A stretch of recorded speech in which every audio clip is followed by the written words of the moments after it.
무기 사업도 규모의 경제라서 많이 생산할 수 있다면 우리도 좋으니까 많이 생산 가능하게끔 이래저래 판매하는 게 좋겠지만 인도네시아에 기술 이전까지 해주며 팔기엔 K9 자주포처럼 상품이 좋으면 다른 나라에도 팔리니까 인도네시아는 배제하는 게 좋을 것 같음.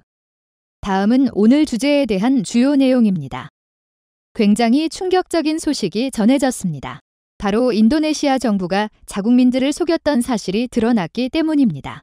이 때문에 인도네시아 국민들은 정부가 국민을 속였다며 격분하고 있습니다. KF-21 보라매에 달린 인도네시아 국기를 보며 인도네시아에 제공된다는 보도를 듣고 잔뜩 들떠있던 인도네시아 국민들에게 정부가 분납금을 내지 않아 사업에서 쫓겨날 수 있다는 청천벽력 같은 소식이 들려왔기 때문입니다. 이에 대해 인도네시아 국민들은 우리가 거지도 아니고 왜 돈을 안 주냐? 이러다 정말 쫓겨나면 아무도 인도네시아를 믿지 않을 것이라며 난리가 났습니다. 하지만 그와 별개로 인도네시아 정부는 묵묵부답으로 일관하고 있습니다. 그런데 이런 인도네시아 국민들의 의견과 반대로 우리 국민들의 시선은 싸늘합니다. 바로 인도네시아 정부가 지금껏 보며온 무례한 행동으로 인해 인도네시아를 믿을 수 없는 국가, 배신을 밥 먹듯이 하는 국가라고 생각하며 인도네시아의 KFX 사업 참여를 취소해야 한다고 성토 중인데요. 하지만 우리 개발진의 입장은 우리 국민들의 생각과는 차이가 좀 있습니다. 어차피 우리가 가빈이 그냥 사업을 끌고 가면 된다는 것입니다. 물론 그렇다고 인도네시아에게 아무런 대가 없이 전투기를 제공하자는 이야기는 아닙니다.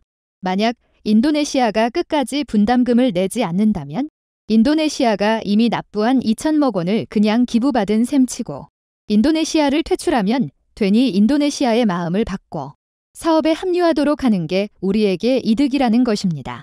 인도네시아로부터 받은 공동개발금을 받고 인도네시아가 양산에 참여해야 전투기의 단가가 낮아지면서 후속 사업과 수출에 유리하다는 것이죠.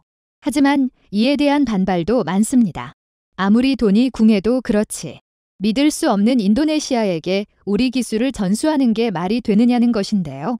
심지어 일부에서는 인도네시아가 중국 등 우리의 적성 세력에게 보라매의 기술을 넘기는 것은 아닌가 하는 걱정까지 나오고 있습니다. 그래서 준비했습니다. 오늘은 갑질을 일삼던 인도네시아가 얼굴을 바꿔 한국에 무릎 꿇을 수밖에 없어진 상황에 대해 알려드리겠습니다. 현재 보라매의 지상주행 시험이 한창 진행 중입니다. 매주마다 속도를 올리며 활주로를 비상할 준비를 하고 있는데요. 이렇게 보라매 사업이 순조롭게 진행되면서 많은 이들이 보라매의 궁극적인 진화형으로 지목됐던 KF-21 보라매 블록 3의 개발에 관심을 갖고 있습니다. 이 블록 3의 핵심은 KF-21 보라매의 완전한 스텔스화를 통한 5세대기로의 진화인데요. 전문가들은 5세대기까지는 개발하는데 아무 문제가 없다고 확신하고 있습니다. 그도 그렇게 KF-21은 기체 형상부터 반사각 정렬 설계가 구현된 스텔스 형상 기체입니다. 또 매립형 안테나, 엔진 흡기구의 SDOCT 설계, 평면 동체, 반매립 무장창 등 각종 저피탐 설계를 적용해 최소 RO급 스텔스 성능을 확보했습니다. 또 주입과 미익의 램, 동체 내부 덕트와 플랩의 RAS를 적용했거나 적용할 계획입니다. 이 정도면 블록 1을 기준으로 4.5세대 전투기 중에는 최고 성능이며 사실상 거의 5세대급에 근접한 전투기라 불러도 이는 탐색 개발 과정에서 예상된 보라매의 전투력만 봐도 말 수 있는데요. 당시 우리 전문가들은 보라매가 F-16 대비 4.1배, F-A-18이 F 대비 1.2배의 공대공 임무효가 있으며 F-16C 대비 1.3배의 공대지 능력이 있을 것이라 예상했습니다. KF-21 보라매가 KF-16이 맡고 있는 미들급 임무를 계승할 것이란 것을 염두에 둘 때 이는 정말 혁신적인 진보라 할 만한데요. 그런데 이렇게 KF-21 사업이 순항하자 난리가 난 국가가 있습니다. 바로 인도네시아인데요. 인도네시아는 아직까지 한국에게 잠수함, KF-21, T-50 등 각종 사업의 계약 대금을 지불하지 않고 있습니다. 그런데 놀랍게도 대부분의 인도네시아 국민들은 이 사실을 몰랐습니다. 그래서 그저 보라매에 달린 인도네시아 국기를 보고 당연히 인도네시아 역시 최첨단 전투기를 가질 것이라며 기뻐하고 있었는데요. 그런데 반전이 일어났습니다.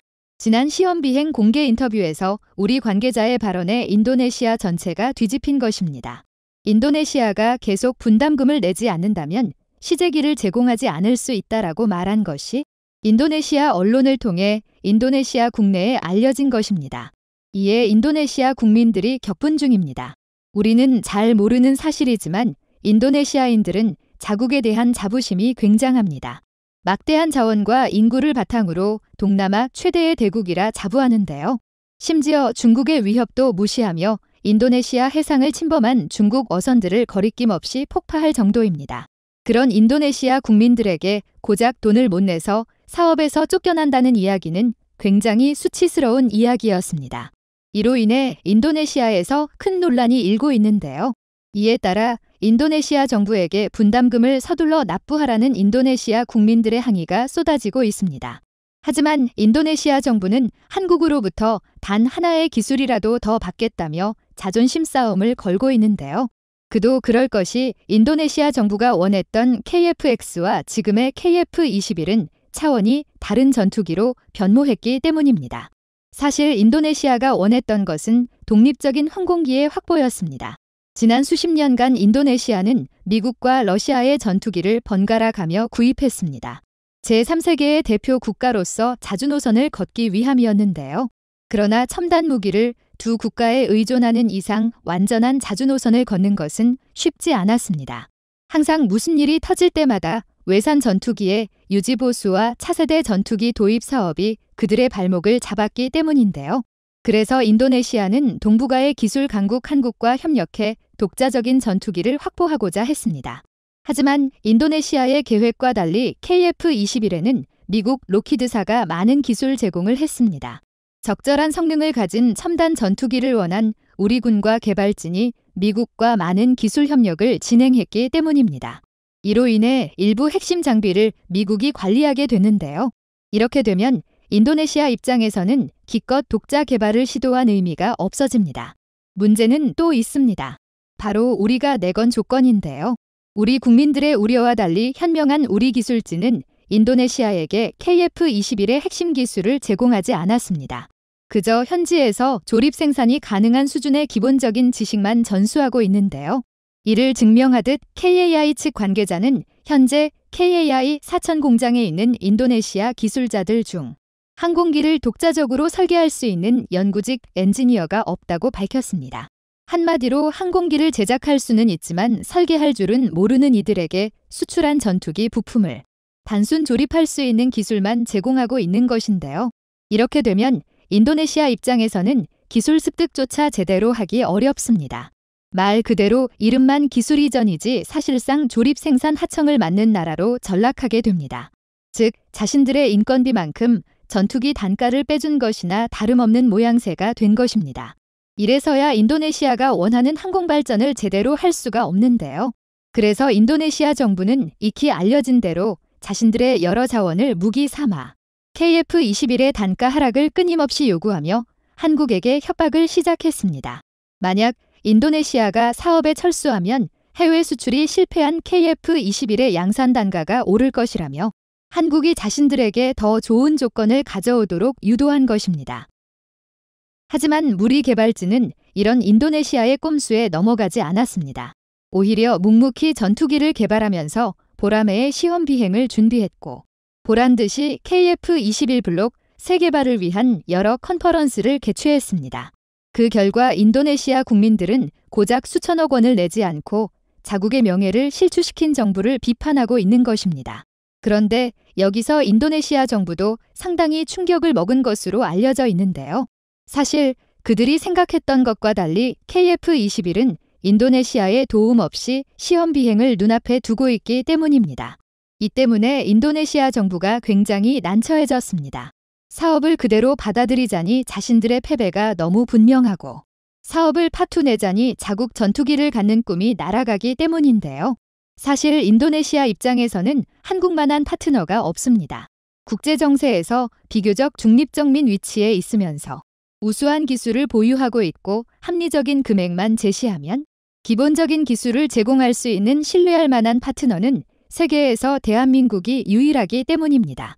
그리고 인도네시아 내부에서 문제가 됐던 조립 생산 하청도 어디까지나 인도네시아의 욕심에 불과합니다.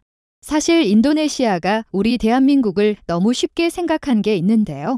바로 한국은 세계 여러 열강들의 갑질을 현명하게 대처하며 살아남은 국가라는 것입니다. 그 대표적인 예로 1980년대 F-5 정비, KF-16 조립 생산을 시작으로 미국의 갑질을 대처하며 차근차근 자국의 노하우를 쌓는 발판을 다졌기 때문인데요.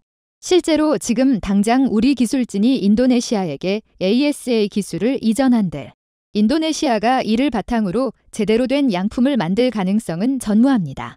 그 이유는 산업 기반이 전혀 없기 때문입니다. 따라서 인도네시아가 지금까지 한국에 부린 협잡질은 우리 정부 관계자 입장에서는 그냥 짜증나는 앙탈에 불과합니다. 대한민국이 인도네시아의 재정적 지원 없이 그리고 미국 등 우방의 공식적인 공동개발과 기술 지원 없이 독자적으로 KF-21을 만든 시점에서 인도네시아가 무슨 짓을 하든 결국 KF-21을 살 수밖에 없는 상황으로 흘러가고 있습니다. 하지만 우리 국민 중 상당수가 인도네시아 퇴출을 이야기합니다. 인도네시아가 한국에게 저지른 만행은 분명 외교적 결례이며 인도네시아를 받아주느니 차라리 예산을 증액해 양산대수를 늘려서라도 인도네시아를 손절해야 한다는 것입니다. 새로운 파트너를 찾는 것이 그리 어렵지 않을 것입니다. 하지만 개발자들의 생각은 다릅니다. 이미 우리에게 고개를 숙일 수밖에 없는 인도네시아를 배제하면 개발이 지연될 수밖에 없고 그렇게 되면 보람의 개발 사업 전체가 흔들린다는 것인데요. 이에 대해서는 군사 전문가를 역시 의견이 비슷합니다. 보라매의 일정이 약간만 어긋나도 치열한 군비 경쟁이 벌어지는 동북아 정세에서 우리 입지가 크게 흔들릴 것이라고 말하는데요. 그 근거로 일본의 F-3를 이야기합니다. 최근 일본은 5세대 F-21을 뛰어넘는 6세대 괴물 전투기 F-30신을 10여 년 내에 완성하겠다는 야심찬 포부를 밝혔습니다.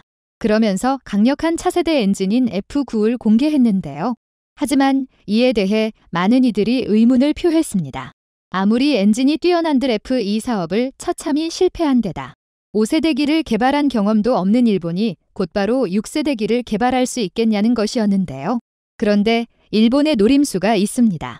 바로 100년 이상 항공기를 개발한 항공강국인 영국, 이탈리아와 손을 잡았기 때문입니다. 전문가들은 항공 분야에서 명성이 높은 세계국이 연합을 한 만큼 F-3가 최소한 5세대 이상의 강력한 전투기가 될 것이 확실하며 KF-21 보라매가 제때 블록 3로 업그레이드 되지 않는다면 대한민국의 항공 전력이 일본에게 크게 밀릴 것이라고 보고 있습니다. 사실 우리의 보라매가 블록 3가 된다고 하더라도 일본의 F-3를 압도할 수 있는 것은 아닙니다. 아무리 보라매가 우수한들 대한민국의 기술력만으로 항공 분야 강국인 3국의 기술력을 압도하기에는 현실적으로 어려운 게 사실입니다. 이 때문에 대한민국이 새롭게 추진하는 게 있는데요. 서방 선진국들은 전투기 기술을 비롯 전략적 무기들의 기술은 접근조차 못하게 한다. 기술이 곧 그 나라의 국력이니까 우리나라 기술진 및 정부 관계자도 제발 힘들게 개발한 소중한 기술 철저하게 지켜내자. 오늘의 중국이 있는 건 한국이 털린 기술 덕분인 건 뼈아픈 일이죠. 대부분 산업이 겹치는 건 한국이 공산당, 개혁해방의 롤모델이었던 탓의 서방 기술 빼가는 저수지 역할. 일단 우리는 개발에 집중하고 인도네시아는 26년 개발 완료 시까지 원금과 밀린 이자까지 내지 않으면 전투기 구경도 못하게 하면 됩니다. 당장이라도 끊는 게 좋겠지만 아직 기간이 있으니 블랙리스트에 인도네시아는 한 번으로 가야 할 듯. 실제로 가장 걱정스러운 것은 기술이 중국, 일본 등 믿을 수 없는 나라로 넘어갈 가능성이 너무 크다. 그냥 끊는 것이 최선. KF-21 보람의 사업에서 인리를 완전 배제하고 폴란드나 UAE, 인도, 남미 등으로의 수출 노력이 100번 나을 것.